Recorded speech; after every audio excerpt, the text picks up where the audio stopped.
warahmatullahi wabarakatuh. Waalaikumsalam. Mari kita mulai. Bismillahirrahmanirrahim. Bagaimana Bapak Ibu, sehat-sehat? Alhamdulillah. Ya, mudah-mudahan bisa mensyukuri nikmat sehat yang Allah berikan. Baik, ada pertanyaan dari brosur? Mungkin ke halaman 3 Ustaz, di surat Al-Bayyinah. A'udzubillahi minasyaitonirrajim. Innal ladzina kafaru min ahlil kitabi wal musyrikina fi nari jahannam khalidina fiha ulaika hum syarrul bariyah. Innal ladzina amanu wa 'amilus solihati ulaika hum khairul bariyah. Jazaohum 'inda rabbihim jannatu 'adnin tajri min tahtihal anharu khalidina fiha abada. Radhiyallahu anhum wa radu an, dzalika liman khasyiya rabbah. Sesungguhnya orang-orang kafir, yakni ahli kitab dan orang-orang musyrik, akan masuk ke neraka jahanam. Mereka kekal di dalamnya. Mereka itu adalah seburuk-buruk makhluk.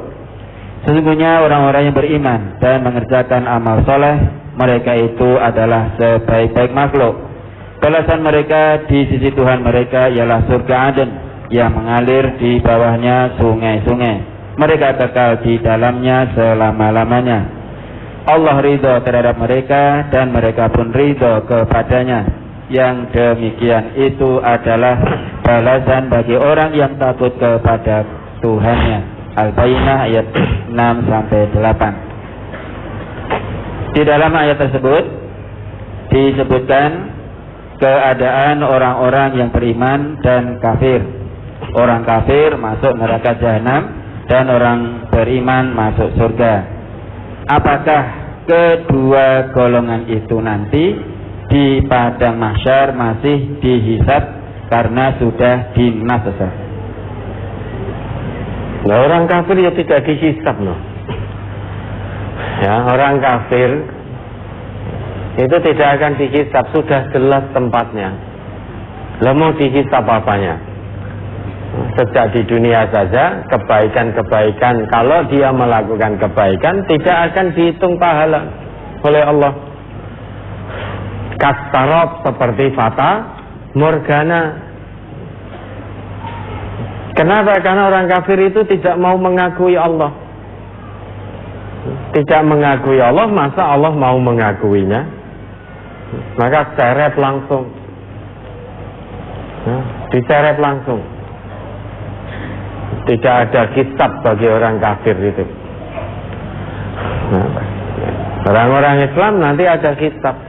Tetapi kalau dia imannya betul, hisabai yasiro. Hisabnya ringan, hisabnya mudah. Dia akan melalui sirat, jembatan di sana nanti secepat kilat, kalbarti, makbus. Hisabnya yasir sekali, ringan, mudah sekali. Tapi ada pula yang hisabnya menegangkan, sehingga dia akan melewati sirat tidak seperti kilat. Dia akan sedikit tertahan.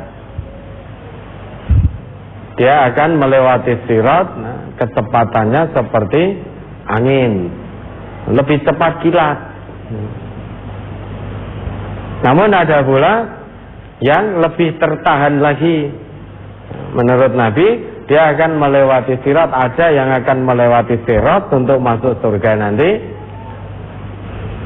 Dia seperti berlarinya seorang yang kuat.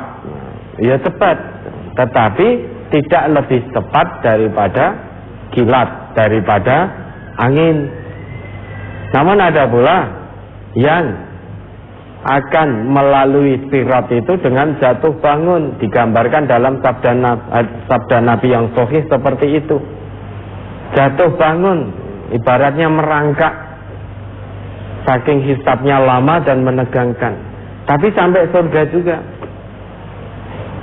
Nah kalau kita wis ora apa-apa karo berangkangan. Yang penting sampai surga. Masuk surga dengan merangkak tidak apa-apa. Itu kalau kita beda dengan sahabat-sahabat Nabi. Kalau dikabarkan bahwa fulan itu akan masuk surga dengan merangkak, maka cepat-cepat mencari tahu, tanya pada Nabi, sebabnya apa? Kok sampai tidak seperti sahabat yang lain masuk surga secepat kilat? Kok sampai diberitakan merangkak, itu sebabnya apa? Ada yang karena sebabnya kekayaan. Nah, karena tahu kekayaan, maka secepat kilat dari harta kekayaannya serahkan ke Baitul Mal, serahkan untuk kepentingan sabilillah, agar nanti di akhirat bisa masuk surga seperti sahabat yang lain secepat kilat, tidak mau merangkak. Nah, kalau kita wis ra apa-apa fulan ya sing ngabdi di Ahad pagi, nah, itu nanti akan masuk surga ning karo berangkangan ngisap-ngisap gitu. Kecuali kalau mau menyerahkan untuk kepentingan sabilillah harta yang dimiliki sebagiannya. Nah, karena kita terlalu cinta pada harta, wis mboten napa-napa. Kula niki wonge nrimo. Kula niki nrimo. Masuk surga kali berangkan mboten napa-napa, wong kula niki nrimo, mboten kesusu kok. Masa masuk surga tidak mau cepet-cepet. Pun mungkin berangkat, sing penting ten surga toh. Itu kan kita. Maka Nabi itu ngendika, khairul qurun qarni, tsummal ladzina yalunahum, tsummal ladzina yalunahum. Sebaik-baik generasi adalah generasiku, generasi para sahabat, generasi para nabi, para rasul. Kemudian sesudah itu generasi berikutnya yang sesudah nabi dan rasul, yaitu generasi para sahabat. Sesudah itu generasi sesudah sahabat. Nah, kita ini tidak tahu sampai generasi mana. Makanya laqad kana lakum fi Rasulillah uswatun hasanah. Pada diri Rasul itu ada suri toladan. Bagi siapa? Liman kana yarjullah wal yaumal akhir wa dzakarallaha katsira. Bagi orang yang mengharap rahmat dari Allah, mengharap kedatangan hari kiamat, dan juga yang senantiasa berzikir mengingat Allah dengan zikir yang banyak. Nah, orang kafir jelas tidak ada yang dihisab. Apa yang mau dihisab? Wong dia tidak mengakui Allah, masa ingin mengharapkan pahala dari Allah? Tentu tidak. Itu sudah dimulai saat dia sakaratul maut. Coba diingat itu. Di dalam brosur juga ada Al-Mu'minun 99-100 itu. Hatta idza jaa ahadahumul mautu qala rabbirji'un la'alli a'malu sholihan fima taraktu kalla innaha kalimatun huwa qailuha wa min waraihim barzakhun ila yaumi yub'atsun. Coba dibaca lagi ini. Baik, di brosur halaman 2 paling bawah. Hatta idza jaa ahadahumul mautu qala rabbirji'un la'alli a'malu sholihan fima taraktu kalla innaha kalimatun huwa qailuha wa min waraihim barzakhun ila yaumi yub'atsun. Demikianlah keadaan orang-orang kafir itu, hingga apabila datang kematian kepada seseorang dari mereka, dia berkata, "Ya Tuanku, kembalikanlah aku ke dunia, agar aku berbuat amal yang soleh terhadap yang telah aku tinggalkan." Sekali-kali tidak.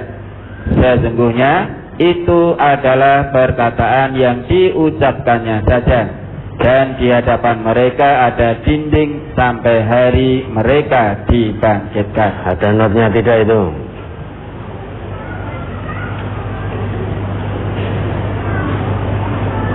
Ada tidak? Ada. Ya.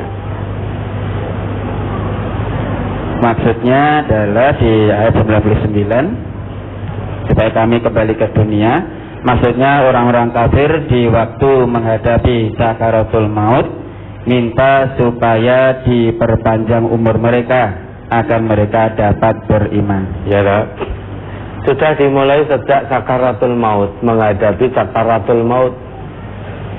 Saat sakaratul maut, orang-orang kafir itu yang masih dalam kekafiran, saat sakaratul maut sudah mohon pada Allah, qala rabbirji'un, wahai Allah, kembalikan aku di dunia.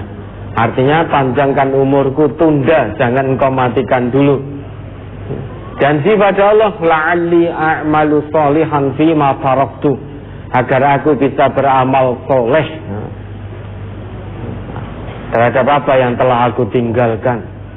Tapi kata Allah, kalla innaha kalimatun huwa qailuha. Itu hanya janjinya belaka. Umpama dipanjangkan tenan umurnya, ya dia akan kembali kepada kekafirannya, tidak akan beramal soleh. Sehingga tahu memang sejak sakaratul maut dia akan menetap pada siksaan yang sangat dahsyat selama-lamanya. Maka saat sakaratul maut mohon pada Allah agar dipanjangkan umurnya. Lantas kita jangan berkata, lah aku nunggoni kancaku sing kudu wong Islam ki sakaratul maut ya ora mohon apa-apa iki. Kita tidak tahu, tetapi itu diberitakan oleh Allah. Dan itu pasti terjadi. Kalau panjenengan pengen tahu, pengen ngerasake, ya jangan jadi orang Islam. Biar nanti tahu apakah mohon apa tidak. Itu sudah sejak sakaratul maut. Sehingga tidak ada kitab bagi orang-orang kafir. Dan penghuni surga yang tadi dikatakan sudah dinas oleh Allah, apakah orang yang hanya mengatakan lisannya beriman tanpa diikuti pengakuan iman di lisan dengan amal soleh? Ternyata tidak. Di situ disebutkan oleh Allah, innal ladzina amanu wa 'amilus shalihat ulaika hum khairul bariyah. Sesungguhnya orang-orang yang beriman, masih berlanjut itu belum titik, dan mengerjakan amal soleh. Artinya pengakuan imannya dibuktikan dengan perbuatan, yaitu amal soleh, baik dengan lisan maupun perbuatannya. Artinya dicerminkan betul dalam kehidupan sehari-hari pengakuan imannya. Maka itulah kata Allah sebaik-baik makhluk yang kelak diizinkan oleh Allah menempati kenikmatan surga selama-lamanya. Syaratnya iman dan amal soleh, tidak cukup lisan saja yang mengaku. Amantu billah, lisannya mengaku mbok ping 1000 ya bisa, itu ping 1.000.000 ya bisa. Amantu billah, namun tidak cukup yang namanya iman itu ya. Takrirum bil lisan wa tasdiqum bil qalbi wa amalun bil jawarih. Itu baru dikatakan pengakuan iman. Takrirum bil lisan, pengakuan di lisan. Tasdiqum bil qalbi, pembenaran dalam hati. Wa amalun bil jawarih, diikuti dengan perbuatan ketundukan anggota badan. Itu namanya iman. Dengan kata lain, ngaku iman di lisan saja belum cukup. Kalau ternyata cukup hanya pengakuan di lisan, maka tidak perlu kita keroyo-royo sholat, puasa, zakat, infak. Tidak perlu kalau iman cukup pengakuan di lisan. Saya beriman kepada Allah, la ilaha illallah, asyhadu an la ilaha illallah, Muhammadar Rasulullah. Cukup di lisan saja? Ternyata tidak. Perkataan itu kalimat tauhid, pengakuan iman di lisan, harus dibuktikan dengan amal soleh. Maka Bapak, Ibu, saudara dan saudari akan banyak menemukan dalam Al-Quran kata iman senantiasa digandengkan dengan amal soleh. Kata iman beserta turunannya amanu, yu'minuna, iman, itu akan disandingkan oleh Allah dengan amal soleh. Man amila sholihan min dzakarin aw unsa wa huwa mu'minun. Barang siapa yang beramal soleh, baik laki maupun perempuan, sedang dia beriman. Wa basyiril ladzina amanu wa 'amilus sholihat. Kata Allah begitu. Al-Baqarah 25 itu. Beritakan kabar gembira bagi orang-orang yang beriman dan imannya dibuktikan dengan amal soleh. Sehingga kata iman senantiasa Allah sandingkan dengan amal soleh. Di awal mushaf saja alif lam mim zalikal kitabu la raiba fihi hudal lil muttaqin alladzina yu'minuna bil ghaibi wa yuqimunas shalah. Takwa, iman sandingkan dengan bentuk amal soleh, yaitu sholat. Sholat itu bagian dari amal soleh. Maka kalau ada orang ngaku iman tok di lisan, namun perbuatannya, ucapannya belum mencerminkan pengakuan imannya, berarti dia belum bisa membuktikan pengakuan keimanannya. Karena iman itu pengakuan plus pembuktian, pengakuan dan perbuatan, pengakuan dan amal soleh. Syarat untuk mendapatkan surganya Allah, iman dan amal soleh. Kalau hanya ada satu tok, iman tok, tanpa diikuti amal soleh, berarti baru ngaku, maka belum layak mendapat surganya Allah. Kalau amal soleh tok tanpa iman, kasarab, seperti fata morgana. Orang-orang yang tidak beriman kepada Allah itu, andai dia melakukan satu kebaikan, perbuatan baik, dia tidak akan dinilai pahala oleh Allah. A'maluhum kasarab. Perbuatan baik mereka seperti fata morgana, membantu orang lain. Kalau orang Islam dilandasi iman, maka dia akan dihitung amal soleh di sisi Allah untuk membuka pintu-pintu surganya Allah. Kalau yang melakukan itu orang yang tidak beriman kepada Allah, maka a'maluhum kasarab. Perbuatan baiknya itu hanya seperti fata morgana, dikira banyu, dikira dapat pahala di sisi Allah. Maka setelah didekati ternyata tidak ada air. Setelah nanti sampai di hadapan Allah, ternyata tidak ada pahalanya apapun. Maka dua hal ini, iman dan amal soleh, itu menjadi kunci pembuka surganya Allah. Dua-duanya harus ada. Tidak boleh hanya ada satu tok, itu tidak boleh. Ya, ada lagi.